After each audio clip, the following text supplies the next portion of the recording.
నమస్కారం. మనం ఈరోజు ఒక చాలా ప్రత్యేకమైన, శక్తివంతమైన విషయం గురించి మాట్లాడుకోబోతున్నాం. అదే 2026లో రాబోతున్న మేష సంక్రాంతి.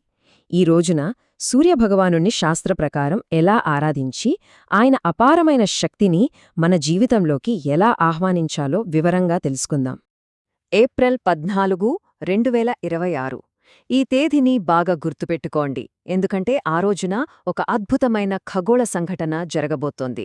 ఇది మన ఆధ్యాత్మిక ఎదుగుదలకు, ఒక కొత్త ఆరంభానికి, ఒక అద్భుతమైన అవకాశాన్ని తీసుకురాబోతోంది.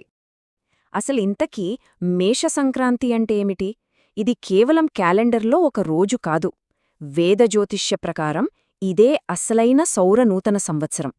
గ్రహాలన్నింటికీ రాజువైన సూర్యుడు తన అత్యంత పవర్ఫుల్ పొజిషన్ అంటే మేషరాశిలోకి అడుగుపెట్టే సమయం అనమాట. అపారమైన పాజిటివ్ ఎనర్జీకి, కొత్త పనులకు శ్రీకారం చుట్టడానికి ఇది సరైన సమయం. సరే, ఇలాంటి పవిత్రమైన పనులు చేసేటప్పుడు టైమింగ్ చాలా ముఖ్యం కదా.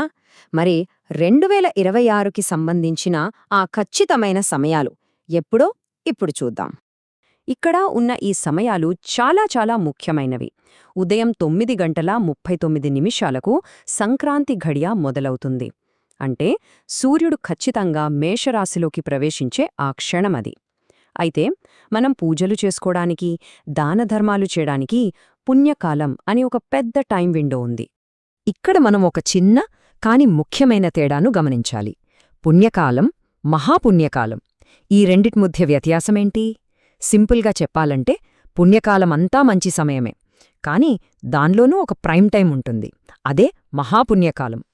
సాధారణ దానధర్మాలు పుణ్యకాలంలో ఎప్పుడైనా చెయ్యొచ్చు, కాని మంత్రజపం, సూర్య అర్ఘ్యం లాంటి ముఖ్యమైనవి మహాపుణ్యకాలంలో చేస్తే వాటి ఫలితం కొన్ని వందల రెట్లు ఎక్కువగా ఉంటుందన్నమాట. ఓకే, ఎప్పుడు ఎందుకు చేయాలో మనకొక క్లారిటీ వచ్చింది. ఇప్పుడు అసలు విషయానికొద్దాం. ఈ పూజను ఎలా చెయ్యాలి? సూర్యుడికి అర్ఘ్యం ఎలా సమర్పించాలో శాస్త్రం చెప్పిన పద్ధతిలో తెలుసుకుందాం.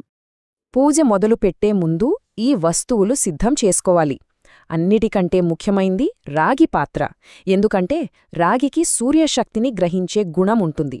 దానితో పాటు శుభ్రమైన నీరు, ఎర్రటి పువ్వులు, ముఖ్యంగా మందార పువ్వులైతే చాలా శ్రేష్టం, ఇంకా రక్తచందనం, కుంకుమ, కొద్దిగా బెల్లం, అక్షతలు, ఇవన్నీ ఆ రాగి పాత్రలోని నీటిలో కలపాలి. ఇక అర్ఘ్యమిచ్చే పద్ధతిలో ఒక ముఖ్యమైన రహస్యం ఉంది. సూర్యోదయం వేళ తూర్పువైపు తిరిగి నిలబడి రాగి పాత్రను 2 చేతులతో పట్టుకుని నెమ్మదిగా నీటిని వదులుతూ సూర్యుడిని నేరుగా చూడకూడదు. ఆ కిందకు పడుతున్న నీటిధార గుండా సూర్యకిరణాలను చూడాలి. ఇలా చేయడం వల్ల మన శరీరంలోని పంచభూతాలు సమతుల్యమవుతాయని శాస్త్రం చెబుతోంది. ఇది చాలా పవర్ఫుల్ టెక్నిక్. కేవలం నీటిని వదలడమే కాదు, ఆ నీళ్లు పోస్తున్నంతసేపు ఈ సూర్యబీజ మంత్రాన్ని మనసులో జపించుకోవాలి. ఓం హ్రాం హ్రీం రౌం సహ సూర్యాయ నమః. ఈ మంత్రం ఆ ఆచారానికి శక్తినిచ్చి మనలోని శక్తిని సూర్యశక్తితో కనెక్ట్ చేస్తుంది. సూర్యపూజ మనకోసం మనం చేసుకునేది. కాని మేష సంక్రాంతి రోజు మనం సమాజం పట్ల, మన పూర్వీకుల పట్ల కొన్ని బాధ్యతలు నిర్వర్తించాలి. అవే దానధర్మాలు, పితృకార్యాలు. వీటి గురించి కూడా తెలుసుకుందాం. పుణ్యకాలంలో చేసే దానం అక్షయ ఫలితాన్ని ఇస్తుందని మన పెద్దలు చెబుతారు. మరి ఈ రోజున ఏం దానం చెయ్యాలి? ఇది వేసవికాలం ప్రారంభం కాబట్టి చల్లదనాన్నిచ్చే వస్తువులు అంటే నీటితో నిండిన మట్టికుండ, సత్తుపిండి, బెల్లం లాంటివి దానం చేయడం వల్ల విశేషమైన పుణ్యం లభిస్తుంది. గోవులకు ఆహారం పెట్టడం అన్ని దానాల్లోకెల్లా శ్రేష్టమైనది. ఇంకొక చాలా చాలా ముఖ్యమైన విషయం, పితృదోషాలతో ఎవరైనా ఇబ్బంది పడుతుంటే వారికి మేష సంక్రాంత్ ఒక వరం లాంటిది. ఈ రోజున పితృదేవతలకు తర్పణం వదిలితే వాళ్ల ఆత్మ శాంతించి మనకు వాళ్ల సంపూర్ణ ఆశీస్సులు లభిస్తాయి. ఇది సంవత్సరంలో పితృకార్యాలు చేయడానికి ఉన్న అత్యంత శక్తివంతమైన రోజులలో ఒకటి. అస్సలు మిస్ చేసుకోవద్దు. సరే, ఈ సంక్రాంతి ప్రభావం కేవలం ఆ ఒక్క రోజుతోనే ఆగిపోదు.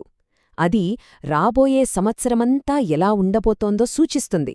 మరి 2026 సంవత్సరంపై దీని ప్రభావం ఎలా ఉండబోతోందో పంచాంగాలేం చెబుతున్నాయో ఒకసారి చూద్దామా? సంప్రదాయ పంచాంగాల ప్రకారం 2026 సంక్రాంతి పురుషుడి వాహనం వరాహం, ఆయుధం ఖడ్గం. వీటిని బట్టి చూస్తే ప్రపంచవ్యాప్తంగా కొన్ని సవాళ్లు ఎదురయ్యే అవకాశం ఉందని సూచిస్తున్నారు.